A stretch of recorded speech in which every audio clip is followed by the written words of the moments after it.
It's almost like it's the whisper of the powerful. It's the whisper of the beautiful. It's the whisper of depth, subtlety.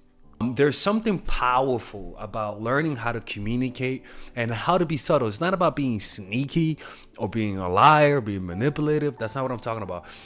So we're going to talk about examples of people who are subtle and why it projects power. Anybody who is secure in themselves, they're going to be subtle. Anytime somebody is insecure, they're going to be obvious. For example, look at white wealth, right? Wealthy people used to be very, when there wasn't a middle class, wealthy people used to be more extravagant, more fancy. In fact, they used to have colors specifically for wealthy people, which was purple, a very vivid and very strong color and hard to get. But nowadays, there's something called subtle wealth. And why is that? Well, because poor people have learned to fake being wealthy, okay? And because of that, rich people had to find a way to differentiate themselves. And so they started doing something called subtle wealth, where they buy expensive things that look cheap. Like a white t-shirt looks like a normal white t-shirt, but in reality, that white t-shirt is like $200. So subtlety, whenever you have it, you're going to be subtle, right? Whenever you have high self-esteem, you're going to be subtle. Whenever you don't have it, you're going to be obvious. You're going to yell. Just like the fool is the one that yells the loudest. The wisest ones is the ones that yells the least. For example, even in the mafia, right? Castellano was one of the most powerful mafiosos ever. But what was his main thing? Was subtlety.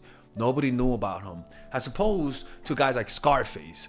As opposed to a bunch of different gangsters. The loudest ones, the ones that were the loudest were the ones that couldn't keep the power for long enough.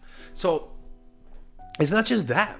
The best basketball players, when you notice a basketball player, the best ones, their moves are subtle, right? Where they'll be able to get past their man, and you ask yourself, how is he able to get past them? He's not even doing anything.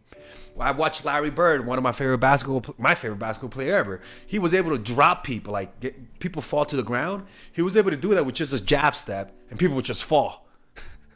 like he'll go like that, and people would just fall to the ground. And you would ask yourself, how is he doing that? Well, because he is so skilled that it turned subtle. When you meditate and you become aware of your breath, what they tell you in the meditation retreats is that you want to be aware of the subtleness. The more subtle sensations you become aware of, the deeper in the meditative state you are. You get so subtle to the point where you're able to sense the vibration at an atomic level, where you're able to sense the atoms in your nose vibrating. And so the more subtle sensations you notice, like maybe you notice this part vibrates more than this part, the deeper in the state of meditation that you are. So as we can see, subtleness is a part of nature, and is a part of and is always a reflection of something that's real, deep rooted, and powerful, right? So even warriors, the best warriors, have an economy of motion. They don't just move around like this. They have an economy of motion, right? Subtlety is the ultimate show of restraint and power at the end of the day. Right. So now that we got that out the way, to tell you guys that subtlety is really the pinnacle of outer confidence. Subtlety is the pinnacle of skills. Subtlety is the pinnacle of wealth. Subtlety is the pinnacle of skills of any type of social form of communication. Right. So let's talk about different areas to be subtle. And how it could benefit you, right? One is how you show them that you like someone, right? Rather than confessing your love like it's a Disney movie, right? Don't confess your love to someone. Show them that you like them through your actions and behavior. Even if you're getting to know them in school and stuff like that, it's less creepy when they realize that you like them randomly, rather than you doing something specifically that says I like you. Well, the studies show that it's teachers who give the students the answer perform less than teachers who don't give students the answer. And that performing less in this occasion is, in my opinion, is people who slowly realize that somebody likes you. In my opinion, they end up liking you for a longer period of time than people who you have your little Disney confession to. Nothing wrong with confessions. I just think it's There's more fun ways to tell people that they like you. Like you could just write letters to them anonymously and let them slowly over time realize that it's you through little hints, right? That's a much better way to show somebody that you like them, through giving them a puzzle for them to solve, rather than just say, "Oh my God, I like you. Here's my dick." Like, what the fuck? Like, like what's, you know? But people have lost the art of sophistication. Even painters back then, like Michelangelo, never showed the Sistine Chapel until it was complete. He never did. Nowadays, we as artists, we want to show everything quickly. We don't know the art of subtlety. So you give. This is what happens to them when you do this. When you subtly give them little what's that thing, Easter egg clues that you like them through here, that it'll slowly start creating a picture, brushstroke by brushstroke. And that aha moment always comes with a deep sense, with strong feelings of appreciation. And you might even come to mind, and the image of you is like an anime recall, where it's like sprinkly and it's fuzzy and you're like this. Clearly in the vision, you're not giving them psycho eyes. First of all, you're like more calm.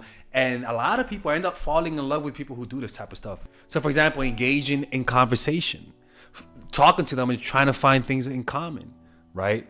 Offering gestures, noticing the detail. Just say, "Hey, I noticed that you usually buy this food. Hey, I bought this salt so you could try to put it on your food and see how that tastes, because I know you like that." You're like, "Thank you. I like that. Thank you." Right? Or even when you look at them, your eyes are more light up, you smile more, and they'll notice like, "Oh, this person is always happy to be around me," right? Your body language is more open. You're always available for them if they ask you to hang out, right? Even your eye contact is more, it has more of a look of care rather than fucking the psycho look. Calm the hell down, people, with that psycho eye contact, right? But more of like a Leonardo painting, like the look of a mother that cares about its son, right? Like just a relaxed face, right? You show them through your body language, because body language is interpretive. Body language isn't 100% certain. And also, there's plausible deniability. You could say, "No, I don't like you. That's just all in your head," right?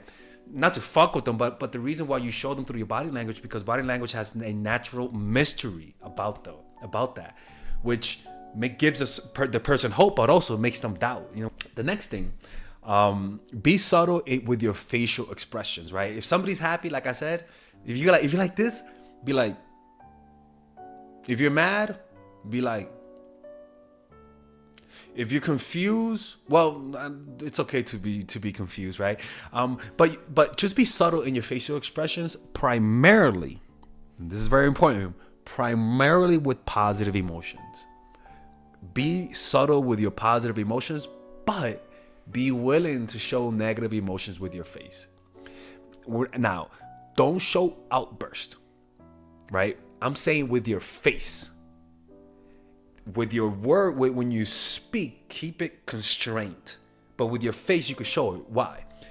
Powerful people are more willing to show negative emotions than weaker people socially.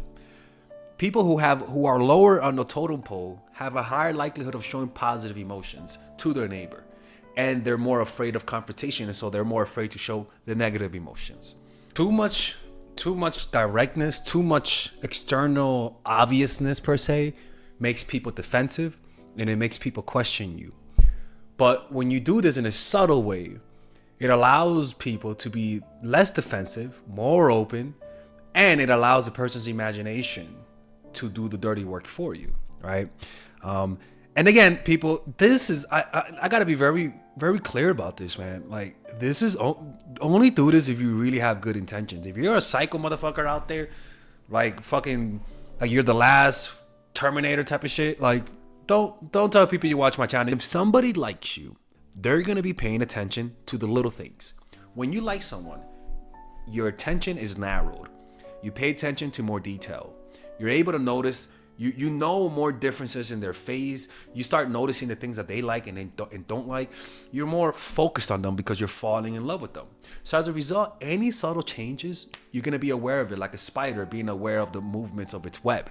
You're going to be more aware of the subtle movements. So what you do with that is you use that to build a connection with both of you, to observe and notice if they really love you, because only a partner that loves you will notice the small differences. And that's why, you know how they say like, oh, I cheated because my husband stopped paying attention to me.